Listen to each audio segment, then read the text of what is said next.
আসসালামু আলাইকুম। আজকে হচ্ছে পটলের রেসিপি।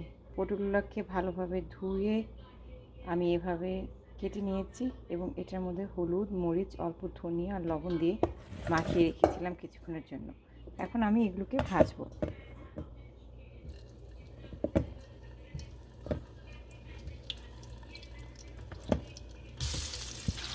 এই রেসিপিটা ভীষণ মজার।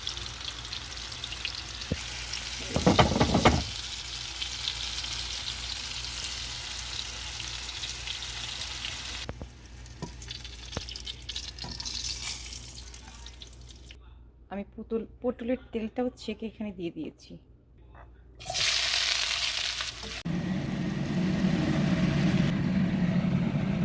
টমেটো,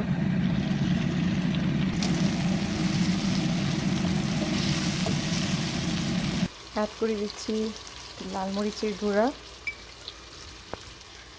অল্প একটু ধনিয়ার গুঁড়া, একটু হলুদ, অল্প হলুদ,